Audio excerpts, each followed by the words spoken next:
ગિરીશભાઈ તમારે તો હું ટોમેટા લેવા આવેલો બરાબર, તમે કહેતા કે ટોમેટા કમ્પોસ્ટ છે બરોબર, તો પછી આ ટોમેટું બગડી ગયેલું કેમ નીકળી? ભાઈ ટોમેટા માર્કેટમાંથી આવો બરોબર, હા. ટોમેટા અંદરથી તમે જોઈ લેજો, જોયા પછી મને શું ખબર કે ટોમેટાની અંદર હું આવે છે. અરે પણ તમારે ટોમેટો કાપી નાખવું અને જોઈએ, કાપી તો મોરી નાખું તમને યાર. પણ આ મોયથી તા ઉપર હાજર તો મોયથી બગડેલો કેમ એટલે બગડેલો તો માર્કેટમાંથી આવો, માર્કેટમાં એ રીતે હોય, મને શું ખબર ભાઈ. તમે લઈ આ જાઓ, તમે મોયથી તમે કાલે લઈ ગયા બરોબર, કાલે લઈ ગયા પછી તમે આજે કેવા આવો તો કોઈ મતલબ નથી ને ભાઈ. તમારે ટોમેટા અમને આમ કાપી ના લો પડી ના કોમ લાગે ભાઈ તમારે, એ ના ચાલે.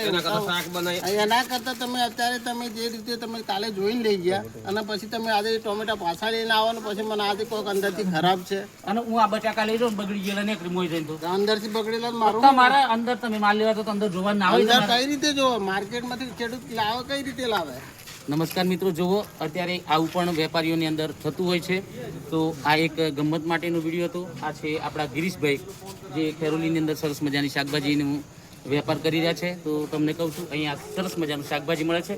આ એક માત્ર આનંદ માટેનું જ વિડીયો હતું. ધન્યવાદ ગિરીશભાઈ, થેન્ક યુ, જય શ્રી રામ.